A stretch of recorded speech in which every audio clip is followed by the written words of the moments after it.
आज Poonam love marriage करके अपने पापा के पास आई और अपने पापा से कहने लगी कि पापा मैंने अपनी पसंद के लड़के से शादी कर ली। उसके बाद पापा बहुत गुस्से में थे और वो बहुत ही सुलझे हुए शख्स थे। उसने बस अपनी बेटी से इतना कहा कि मेरे घर से निकल जाओ। बेटी ने कहा अभी इनके पास कोई काम नहीं है, हमें रहने दीजिए, हम बाद में चले जाएंगे। पर उसके पापा ने एक नहीं सुनी और उसे घर से बाहर कर दिया। कुछ साल बीत गए। अब पूनम के पापा नहीं रहे और दुर्भाग्यवश जिस लड़के ने पूनम से शादी की वो भी उसे धोखा देकर भाग गया। पूनम की एक लड़की और एक लड़का था। पूनम खुद का एक रेस्टोरेंट चला रही थी जिससे उसका जीवन यापन हो रहा था। पूनम को जब ये खबर हुई कि उसके पापा नहीं रहे तो उसने मन में सोचा, अच्छा हुआ मुझे घर से निकाल दिया था, दर दर की ठोकरें खाने को छोड़ दिया। मेरे पति के छोड़े जाने के बाद भी मुझे घर नहीं बुलाया। मैं नहीं जाऊंगी उनकी अंतिम यात्रा में। पर उसके ताऊजी ने कहा पूनम जाने वाला शख्स तो चला गया, अब उनसे दुश्मनी कैसी। पूनम ने पहले हाँ नहीं किया, फिर सोचा चलो हो आती हूं, देखूं तो जिन्होंने मुझे ठुकराया वो मरने के बाद कैसे सुकून पाता है। पूनम जब अपने पापा के घर आई तो सब उनकी अंतिम यात्रा की तैयारी कर रहे थे, पर पूनम को उनके मरने का कोई दुख नहीं था। वो तो बस अपने ताऊजी के कहने पर आई थी। अब पूनम के पापा की अंतिम यात्रा शुरू हुई। सब रो रहे थे पर पूनम दूर खड़ी हुई थी।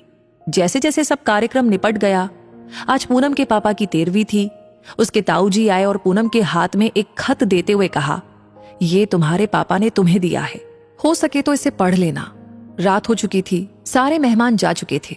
पूनम ने वो खत निकाला और पढ़ने लगी। उसमें सबसे पहले लिखा था, मेरी प्यारी गुड़िया, मुझे मालूम है तुम मुझसे बहुत नाराज हो, पर अपने पापा को माफ कर देना।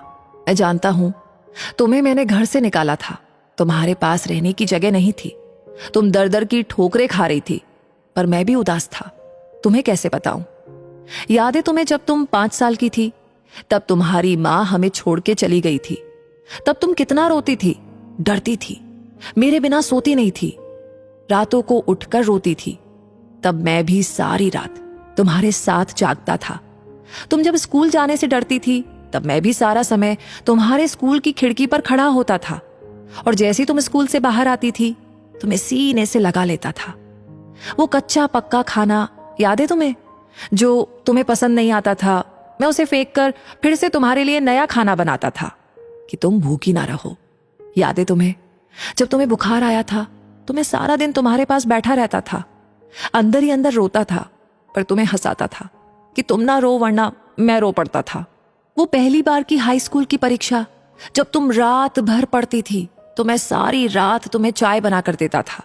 याद है तुम्हें जब तुम पहली बार कॉलेज गई थी और तुम्हें लड़कों ने छेड़ा था, तो मैं तुम्हारे साथ कॉलेज गया और उन बदतमीज लड़कों से भिड़ गया। उम्र हो गई थी और मैं कमजोर भी, कुछ चोटें मुझे भी आई थी, पर हर लड़की की नजर में पापा हीरो होते हैं, इसलिए अपना दर्द सह गया। याद है तुम्हें वो तुम्हारी पहली जीन्स, वो छोटे कपड़े, वो गाड़ी, सारी कॉलोनी एक तरफ थी कि ये सब नहीं चलेगा, लड़की छोटे कपड़े नहीं पहनेगी, पर मैं तुम्हारे साथ खड़ा था, किसी को तुम्हारी खुशी में बाधा बनने नहीं दिया। तुम्हारा वो रातों को देर से आना, कभी कभी शराब पीना, डिस्को जाना, लड़कों के साथ घूमना, इन सब बातों को कभी मैंने गौर नहीं किया। पर एक दिन तुम एक लड़के से शादी करके आई, वो भी उस लड़के से जिसके बारे में तुम्हें कुछ भी पता नहीं था। तुम्हारा पापा हूं, मैंने उस लड़के के बारे में सब पता किया। उसने न जाने वासना और पैसे के लिए कितनी लड़कियों को धोखा दिया, पर तुम तो उस वक्त प्रेम में अंधी थी। तुमने एक बार भी मुझसे नहीं पूछा और सीधा शादी करके आ गई। मेरे कितने अरमान थे, तुम्हें डोली में बिठाऊं, चांद तारों की तरह तुम्हें सजाऊं, ऐसी धूमधाम से शादी करूं कि लोग बोल पड़े, वो देखो शर्मा जी, जिन्होंने अपनी बच्ची को इतने नाजों से अकेले पाला है। पर तुमने मेरे सारे ख्वाब तोड़ दिए।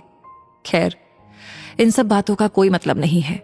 मैंने तो तुम्हारे लिए खत इसलिए छोड़ा है कि कुछ बता सकूं।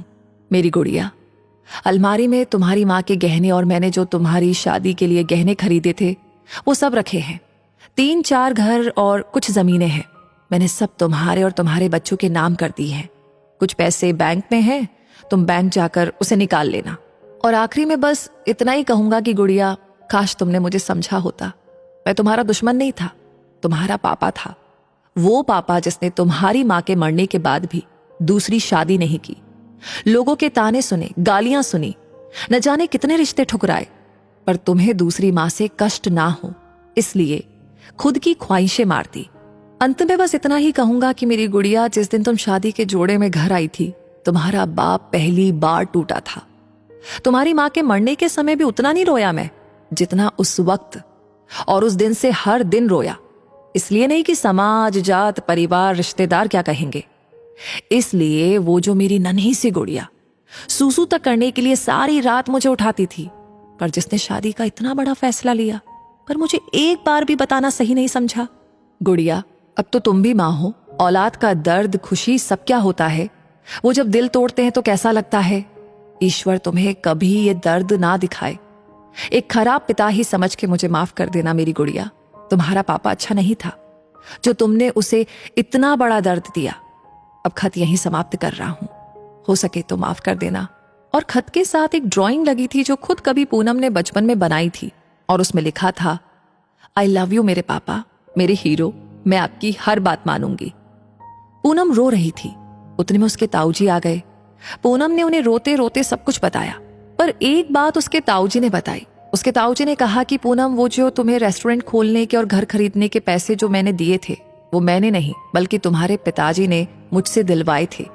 क्योंकि औलाद चाहे कितनी भी बुरी हो, माँ बाप कभी बुरे नहीं होते। औलाद चाहे माँ बाप को छोड़ दे, माँ बाप मरने के बाद भी अपने बच्चों को दुआ देते हैं। तो दोस्तों, इस कहानी को सुनकर के आप क्या महसूस कर रहे हैं, क्या फील कर रहे हैं, प्लीज अपनी बात हमें जरूर बताएं। और अगर ये कहानी अच्छी लगी हो तो इसे जरूर शेयर करें, और हमेशा ऐसी कहानी आपको समय समय पर मिलती रहे तो उसके लिए हमारे पेज को फॉलो करना बिल्कुल ना भूलें। मिलेंगे बहुत जल्दी ही ऐसी नई नई कहानियों के साथ। तब तक के लिए आपसे कहूंगी धन्यवाद।